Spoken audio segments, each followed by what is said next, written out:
Voilà.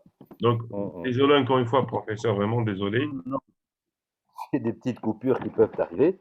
Alors, Exactement. troisième condition de la responsabilité, comme vous le soulignez, bon, c'est le lien de causalité entre le défaut et le, et le dommage, hein. Bon, alors la victime doit prouver que le dommage Est-ce que vous, subi est-ce que vous a pouvez pour juste cause. réactiver votre vidéo, professeur, si c'est possible? Ah voilà, oui, la vidéo, oui. Oui. Ça, on pourra vous mettre en, très bien. Voilà, On va vous mettre voilà. en premier plan. Donc, Très bien. alors, la victime, la victime n'a pas à prouver le caractère antérieur du défaut par rapport à la mise en circulation du produit, hein. Euh, Alors qu'en matière de garantie des vices cachés, il faut prouver que le vice caché soit antérieur à la vente. Ben, ici, cette question d'antériorité ne se pose pas, hein. Et donc, on n'a pas à prouver, encore une fois, le caractère antérieur du défaut par rapport à la mise en circulation. Mais en revanche, hein, Le la victime producteur peut, doit prouver que le dommage subi a pour cause un défaut de sécurité, hein. Alors, ce qui ne va pas de soi, hein. Autrement dit, il n'y a pas de présomption de causalité, hein. Alors, bon, comment réagit la jurisprudence? Parfois, est-ce que la jurisprudence peut présumer, bon, le défaut, hein? Bon, alors, il y a il y a une jurisprudence assez importante, hein. Euh, mais la jurisprudence, elle se fonde très souvent sur une série, un faisceau d'indices graves, précis et concordants pour conclure à l'existence de la causalité entre le défaut de sécurité et le dommage. Alors vous savez que la question de la causalité, du lien de causalité, c'est une question qui est bon, peut-être impossible à résoudre. Alors il y a plusieurs théories qui ont été développées, la causalité adéquate, hein, l'équivalence des conditions. Bon, euh, il, il y a des thèses aussi importantes qui ont été soutenues sur la causalité, mais je crois toujours penser, moi, que la causalité, c'était une question, peut-être une question plus philosophique que peut-être juridique, secondaire. qui est pratiquement insoluble, hein. Donc il faut rester assez pragmatique sur cette question, et donc on ne peut pas admettre une présomption de causalité, ça serait aller au-delà du texte, mais on peut établir ce lien de causalité en se fondant sur bon, une série d'éléments, des éléments concordants, hein, des indices graves et précis. Si ces indices vont dans le même sens, on peut conclure à l'existence de la causalité, hein. Euh, Il y a, il y a souvent des doutes, hein, mais bon, si le doute n'est pas trop important, bon, on va conclure à l'existence de la causalité, hein. C'est ça, hein. Ça, c'est un problème. Ce problème se C'est-à-dire que, pose, ce problème se pose sauf à pour ce le qu'il droit dit, voilà. contentieux, mais bon, c'est un problème général du droit de la responsabilité, hein. Ça, c'est bon. Euh, mais alors, voilà donc pour les conditions, hein. Alors, deuxième thème, deuxième question, deuxième série de questions, quant aux causes, L'exonération aux causes peut-être. d'exonération, précisément. Oui. Alors, d'abord, on peut se demander d'abord si les parties elles-mêmes peuvent stipuler des clauses d'exonération de responsabilité. En droit commun, donc, la responsabilité, elle peut être aménagée, elle peut être limitée, elle peut être exclue, hein. Bon, là, la réponse, en l'occurrence, est une réponse euh, donc, négative, hein. On n'admet pas les clauses limitatives de responsabilité ou les clauses d'exonération de responsabilité, hein. Donc la responsabilité est une responsabilité impérative. Bon, néanmoins, pour ce qui est du droit français, souviens plus ce que disait, si la directive donnait une indication particulière, mais en droit français, on a néanmoins admis que si la victime était un professionnel, hein, euh, donc si les relations étaient des relations entre professionnels, là, on pouvait admettre les, les, les clauses de responsabilité, hein. Pour les dommages Toujours, causés aux biens qui ne sont pas utilisés par la victime dans un cadre privé, donc pour les dommages causés aux biens euh, euh, utilisés par des professionnels, hein, donc les clauses entre professionnels sont valables. Alors, les clauses donc, ne sont pas concevables si le dommage est un dommage corporel, et si le dommage est un dommage matériel, oui. validité des clauses si et seulement si les professionnels sont en relation, hein. Ok, donc on admettra facilement l'existence d'une dualité en matière de responsabilité. Peut-être que si il y a relation exclusivement entre deux professionnels, il y Oui, aura un peu plus de liberté en ce qui oui, concerne l'exonération, ou bien les ententes sur les réglages apportés à la responsabilité civile, ou bien ce qu'on appelle les exonérations conventionnelles de c'est responsabilité, ça, alors exactement. que en cas de rapport directement entre professionnels et un acquéreur, donc je vais utiliser le mot acquéreur et non pas le mot consommateur, entre professionnel et acquéreur, d'entente, ce genre d'entente est illégal, et la règle est une règle est une règle, ce qu'on appelle une règle d'ordre public, Ouais, avec laquelle les parties ne peuvent pas s'entendre à autre chose, hein.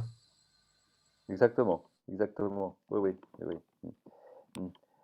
Euh, donc là, donc, autrement dit, les clauses, elles sont admises dans des cas assez particuliers, hein. Bon, euh, elles sont rares. Puis encore faut-il qu'elles soient stipulées, bien sûr, hein, mais concernent uniquement les professionnels. Alors, pour les, en dehors donc de ces exonérations conventionnelles, lorsqu'elles existent, bon, les exonérations, elles peuvent être légales, hein. Alors, le producteur ou la personne qui est assimilée au producteur, hein, peut se libérer de sa responsabilité, hein, s'il prouve d'abord, bon, qu'il n'a pas mis le bien en circulation. Bon, ça, pas lui qui a mis le bien en circulation, il échappe On en a à déjà sa parlé. responsabilité, hein. Euh, alors, s'il prouve également, autre cause d'exonération, s'il prouve que, compte tenu des circonstances, hein, euh, on peut on peut considérer que le défaut, hein, bon, n'existait pas au moment, hein, où le produit a été mis en circulation, Mais est que apparu le après. défaut est né postérieurement, hein, que prévoit, hein, l'article 7, petit b, hein. Compte tenu des Ok. circonstances, il y a lieu d'estimer que le défaut ayant causé le dommage n'existait pas au moment où le produit a été mis en circulation, ou que le défaut est né postérieurement, hein. Là, mais, c'est une preuve qui est assez difficile à À établir, porter. bon, naturellement, C'est hein. pour ça qu'elle a été à la charge du producteur et non du Oui, consommateur, hein. oui, voilà, ouais. Oui. Euh, il peut Excusez-moi. également, Allez-y. oui, il peut également s'exonérer en prouvant que le produit n'a pas été fabriqué pour la vente, hein, ou pour une autre forme de distribution, hein, dans un but économique, hein. Donc on n'a pas voulu, donc le produit n'est pas destiné au grand public, bon, en quelque sorte, hein. Euh, ou que le produit, prouver que le produit n'a pas été fabriqué, hein, Pour dans le la cadre de son consommation. activité professionnelle, hein. Bon, c'est-à-dire que le produit a été fabriqué, bon, pour avec des perspectives donc très D'utilisation particulières. personnelle. Voilà, c'est ça, hein. Euh, il peut également s'exonérer en prouvant que le défaut est dû à la conformité du produit avec des règles impératives qui ont été fixées par les pouvoirs publics, hein. Pouvoirs publics qui imposent, bon, le respect de telles réglementations. Bon, dans ce cas-là, en quelque sorte, l'exonération, elle provient du fait La du prince. réglementation, c'est Voilà. la faute de l'État. C'est ce qu'on appelle le fait du prince. Voilà, le fait de Exactement. l'État, du pouvoir public. Bon, Des pouvoirs les pouvoirs publics. publics Donc, ont ouais. imposé que le produit soit produit de telle manière. Bon, malheureusement, il est produit de la manière qui est prévue par La les réglementation. pouvoirs publics, la réglementation. Il présente un défaut. Bon, le producteur, il n'en est pas responsable parce que Le simplement, défaut il a est fait. dû peut-être à l'assemblage, à l'assemblage des produits qui ont été Oui, imposés par la réglementation. oui, oui, oui, c'est ça.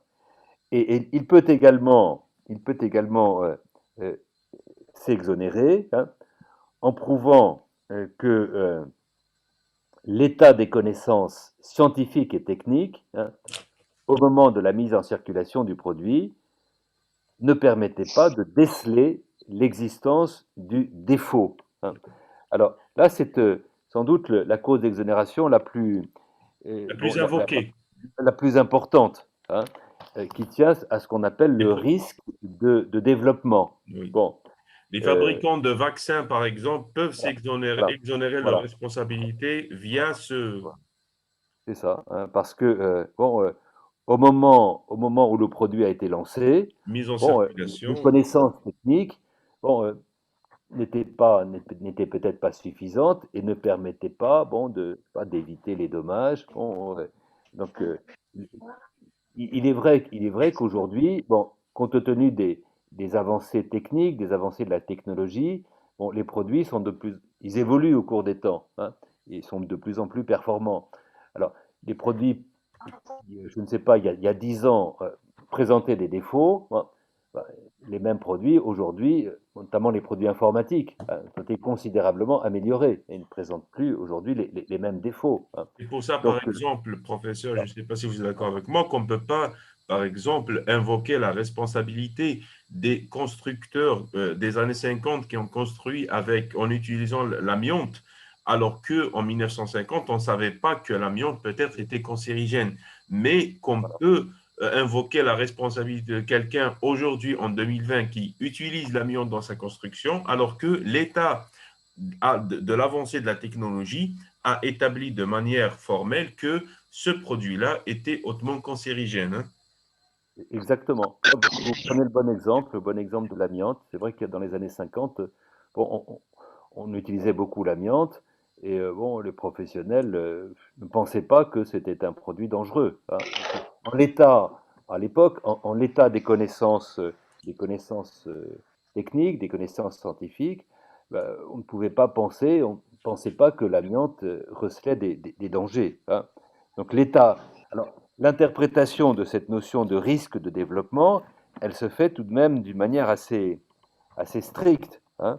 Donc ce que l'on prend en compte, ce n'est pas la connaissance personnelle et effective du producteur, mais ce que l'on prend en compte, c'est l'état objectif des connaissances scientifiques et techniques auxquelles le producteur pouvait accéder, hein. Donc, euh, il faut interpréter assez strictement donc cette notion d'état des connaissances scientifiques, hein. Euh, alors, enfin, dernière cause d'exonération qui est prévue par la directive, hein, concerne le fabricant d'une partie composante.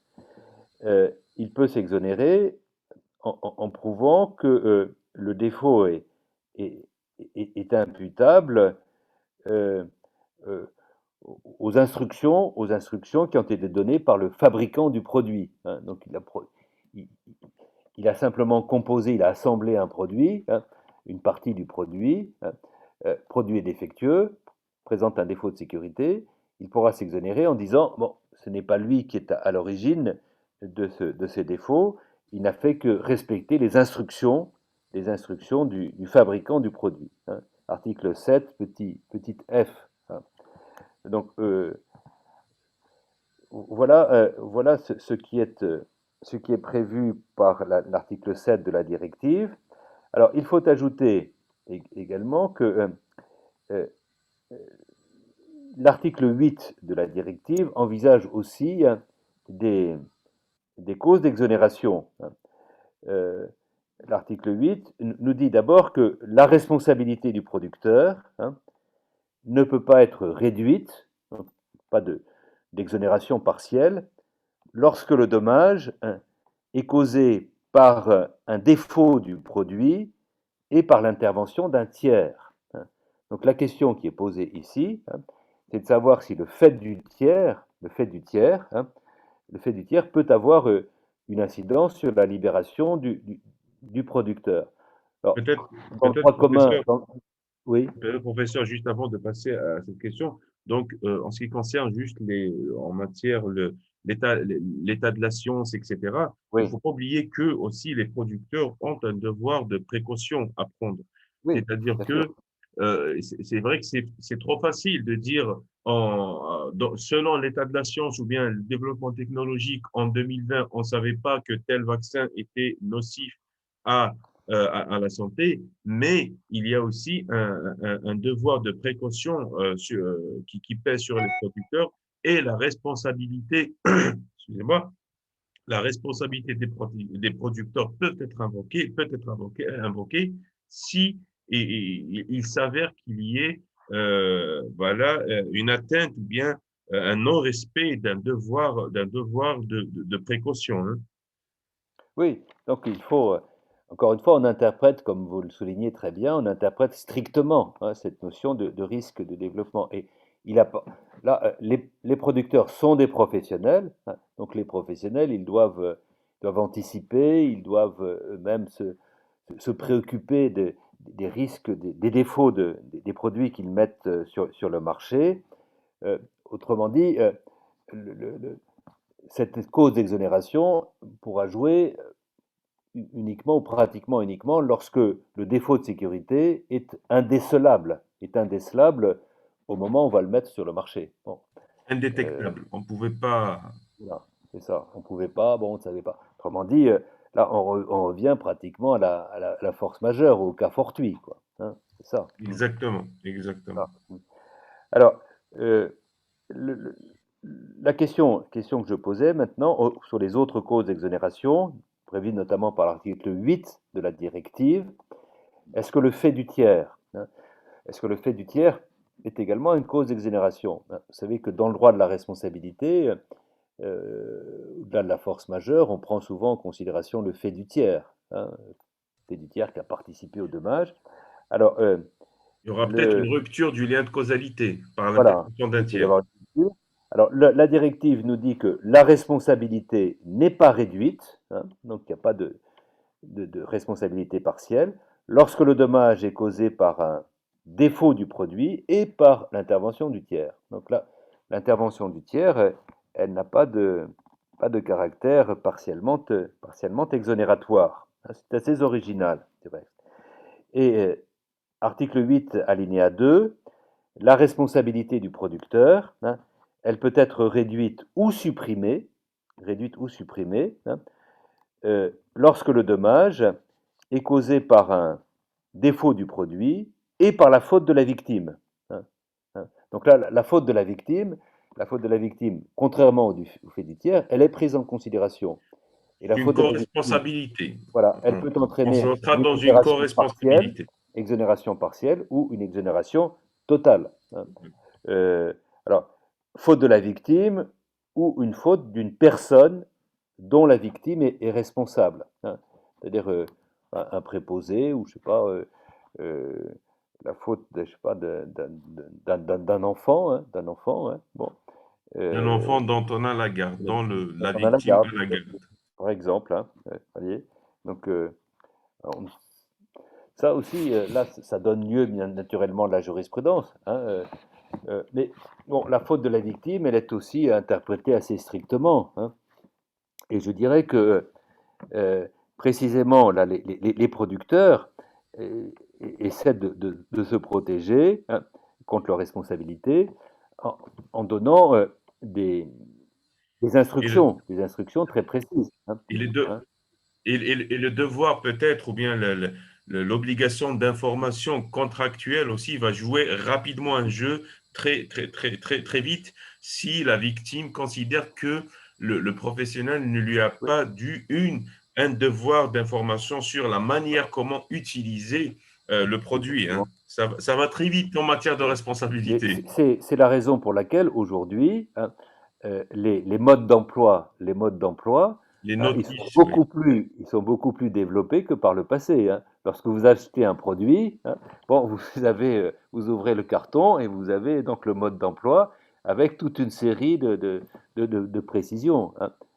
Oui, oui, non, non, mais en plus, vous allez le trouver en multilangue, Oui, en 15 oui, langues différentes, pour ne pas dire oui. que l'information n'a pas été donnée dans la langue du consommateur, hein. Exactement, exactement, hein, exactement. Vous voyez que la pratique, elle suit progressivement le droit. Et là, ce serait très intéressant du reste de faire une étude un peu poussée sur les modes d'emploi. Vous voyez, les modes d'emploi des produits, hein. Il y a une dizaine d'années, bon, dans les modes d'emploi, il n'y avait pas grand-chose, quoi, hein. Il y avait deux ou trois lignes. Et maintenant, bon, il y a et les modes d'emploi aussi sont reproduits sur le carton lui-même. Bon, ceci parce que les producteurs cherchent de cette manière à se protéger et À s'exonérer à de leur pouvoir propre imputer une faute responsabilité. à la victime. Voilà. Ouais. Mm. Oui. Alors, je termine sur cette, ce système de responsabilité, hein, euh, en évoquant donc les questions de procédure ou de quasi-procédure, hein. Alors, bon, il peut y avoir, bien entendu, là des questions de compétence, savoir quel est le tribunal compétent, hein. Bon, le tribunal, on est en matière de responsabilité, donc le tribunal compétent, c'est le tribunal du lieu, hein. Bon, si l'affaire est internationale, hein, donc il y a une dimension internationale, on peut s'interroger sur le tribunal compétent, donc il y a un élément d'extranéité. Ben, le tribunal, c'est le tribunal du lieu, hein, où le fait dommageable s'est produit, hein, ou du lieu où le fait dommageable risque de se produire, hein. Donc aujourd'hui, on a les chefs de compétences en matière de responsabilité, chefs de compétences des tribunaux ont été élargis, hein, et on considère que en matière de responsabilité, le tribunal compétent, c'est le tribunal du lieu où survient le dommage, hein, ou encore, ça c'est important, le tribunal du lieu où le dommage risque de se produire, hein. Ça c'est une évolution importante au regard du droit de la compétence des tribunaux, hein. Euh, alors, il y a une évolution importante qui s'est faite dans le droit européen. Alors, je ne connais pas les derniers textes de procédure civile en droit algérien, mais j'im- j'imagine que cette évolution, si elle n'est pas déjà prise en considération, sera prise en considération. Donc, tribunal du lieu de survenance du dommage, ou encore le tribunal du lieu où le dommage risque de se produire.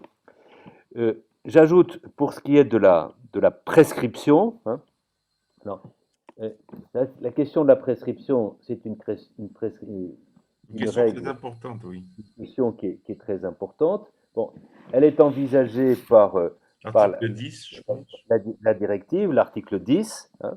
Oui. Donc, l'action en réparation, hein, se prescrit par un délai de 3 ans à compter de la date, hein, où la victime euh, a eu connaissance du dommage ou aurait dû avoir connaissance. Donc, la prescription, le point de départ de la prescription, c'est le jour où l'on a connaissance de ses droits, où on aurait dû avoir connaissance de ses droits, hein. Question très importante dans le droit de la responsabilité, question du point de départ de la prescription, hein.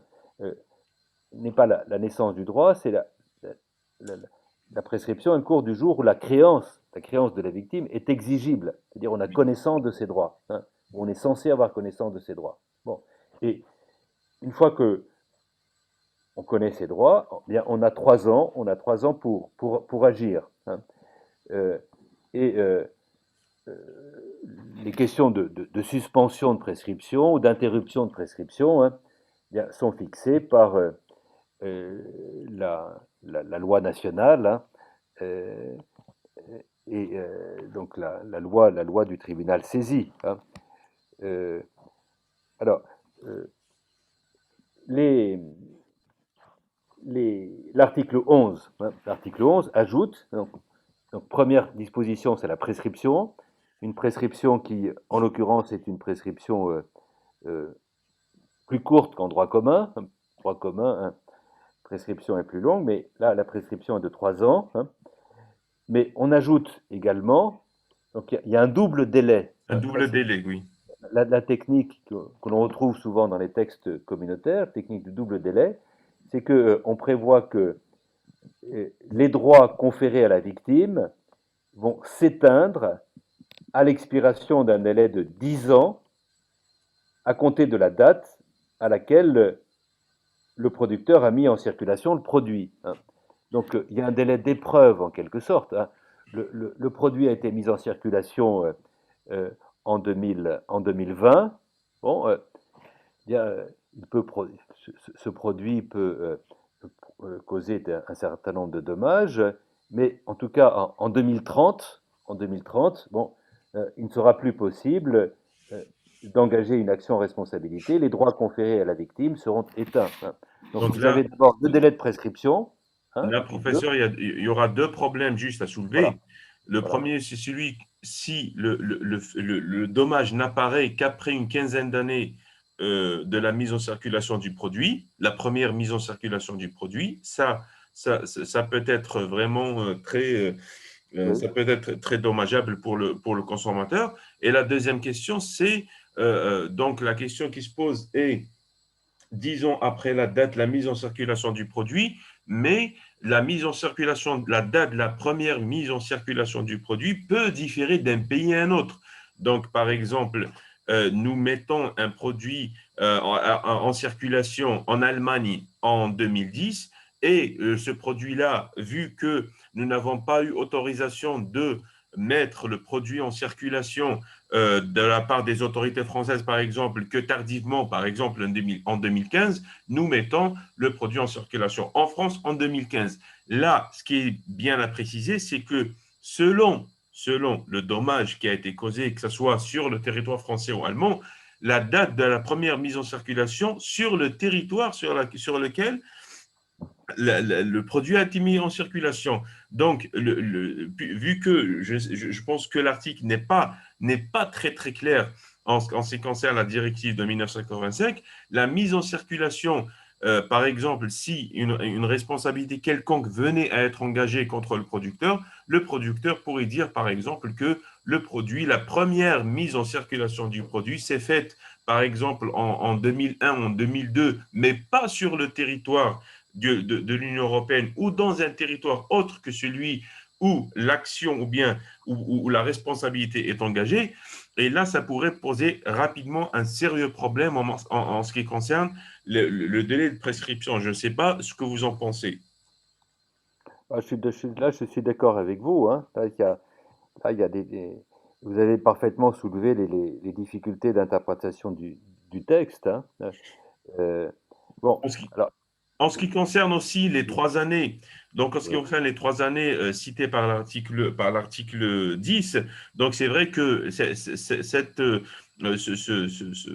délai court à partir de la date où la victime a eu connaissance ou aurait dû avoir connaissance du défaut, mais aussi peut-être que le dommage n'apparaît pas à l'instant T en même temps que le défaut et peut-être aussi que la victime, à l'instant où le défaut apparaît, ne connaît pas qui est le producteur de la chose. Donc, la victime, quand elle va ister quelqu'un en justice, elle doit ister le producteur du produit en justice et le produit ne mentionne aucune mention sur le producteur du produit. Le délai de 3 ans ne court qu'à partir de la date où la victime pouvait potentiellement connaître et c'est vrai le défaut du produit, mais aussi l'identité du producteur pour pouvoir ister ce dernier en justice.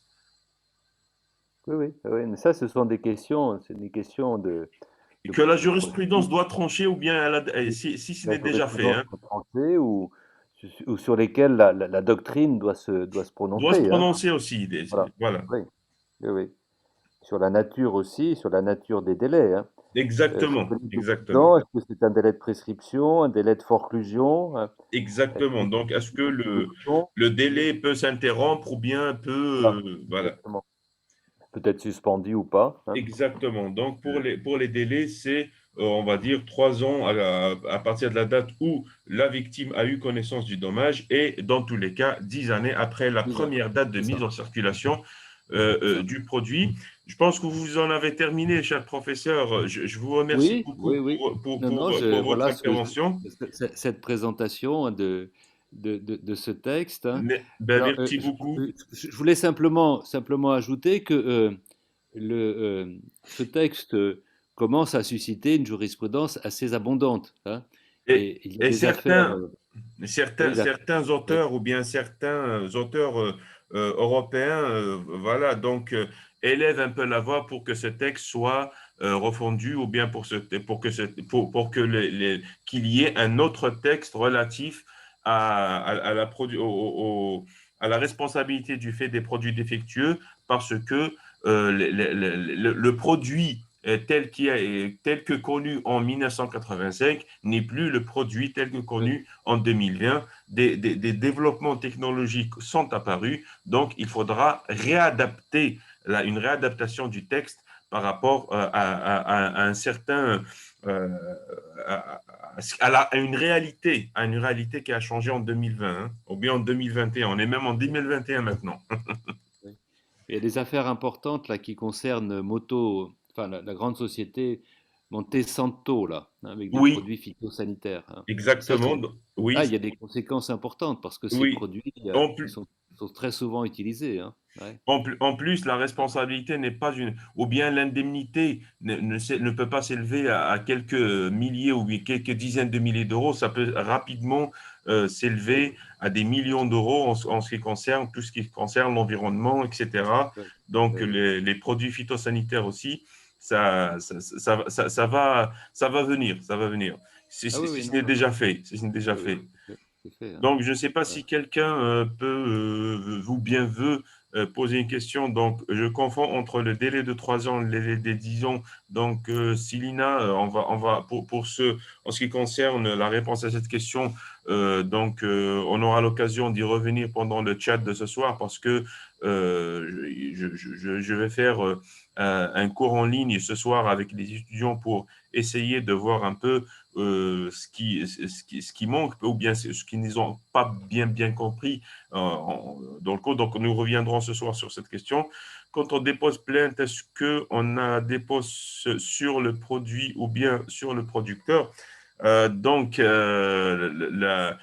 la plainte, donc, ou bien l'action en justice, bien sûr, est contre le producteur, mais la réparation, donc vous me corrigez, professeur, si je me trompe, la réparation, c'est la réparation des- du préjudice causé, non pas au produit lui-même, Oui, mais oui, à l'autre, soit oui, à l'intégrité physique de la personne de la victime, ou bien à une autre chose que oui, la victime utilise par absolument. exemple, en matière d'électricité, par exemple, si EDF, par exemple, met un débit trop élevé en matière de courant électrique et que cela pose un vrai souci ou bien un préjudice, cause un préjudice à votre réfrigérateur, à votre télévision, là, EDF est responsable par le système du fait, la responsabilité du fait des produits défectueux, hein.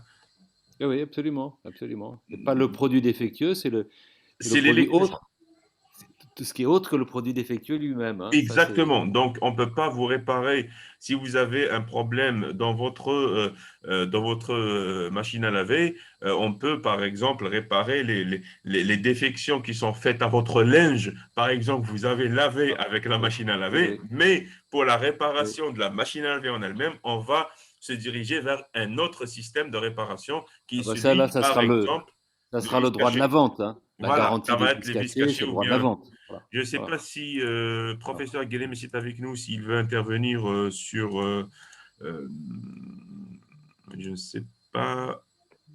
Oustaz, marhaba bik, hein. Marhaba Bilal. Bonjour, professeur. Bonjour, bonjour. Je tiens à vous remercier d'abord pour cette intervention riche en matière de droit de la consommation. J'ai juste ajouté que pour le droit algérien, on a un problème concernant le cas où le producteur reste inconnu. En droit européen et en droit français, on a la législation a donné des solutions en cas où on ne peut pas tracer le producteur du produit. Ouais. Je pense que le professeur a un problème de connexion. Non, Donc, non, j'ai bien entendu. Lorsque la question est très simple, oui, c'est le problème en droit algérien, le problème de... Allez-y, allez-y. Je vous remercie en plus de cette intervention. Merci. Est-ce que vous pouvez juste reposer votre question parce qu'on ne vous a pas bien entendu? Ah, d'accord. Je voudrais juste ajouter que lorsque le producteur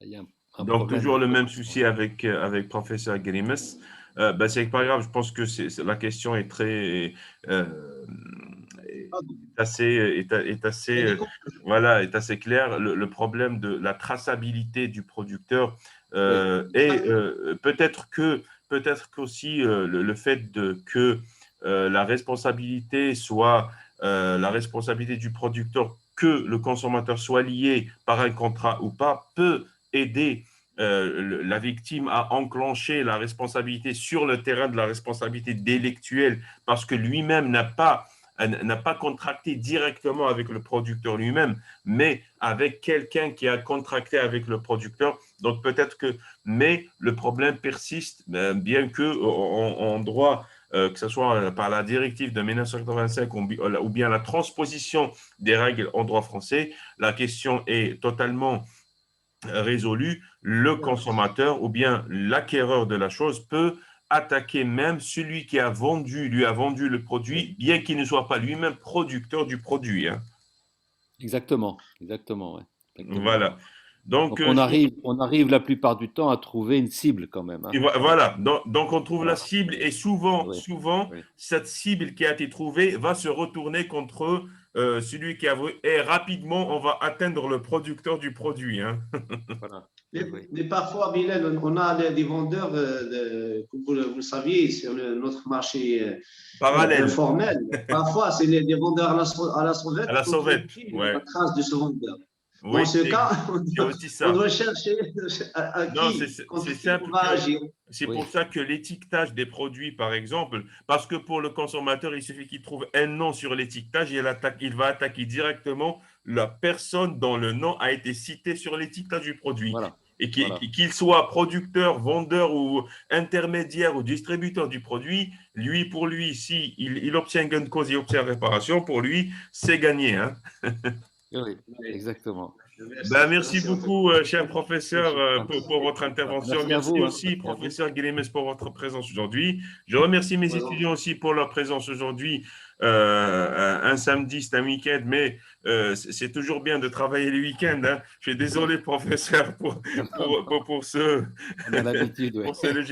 On se verra, je pense qu'on se verra d'ici la semaine prochaine pour je pense pour le 18e cours aussi qui sera le vôtre aussi pour un autre sujet autre que celui d'aujourd'hui.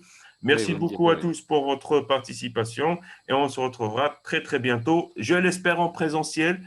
Professeur Delpech, vous savez, vous êtes toujours le bienvenu à Béjaïa et en Algérie d'ailleurs. Donc, et on se verra, je pense, très bientôt en ce qui concerne la journée d'études sur le plagiat qu'on va organiser à Béjaïa. Voilà, merci beaucoup à tous. Au revoir et à très bientôt. Merci, hein, merci. Au revoir. Shukran et salam. Salam. Merci beaucoup. Salam. Hein. Merci. Au revoir. Et j'ai été très content de vous retrouver. Voilà. Moi aussi. On va continuer comme ça. Hein. Voilà. Je l'espère. Et j'espère qu'on pourra se voir Je directement. l'espère aussi. Au revoir, professeur. Merci et bonne journée. À Merci à bientôt. vous aussi. Au À revoir. bientôt.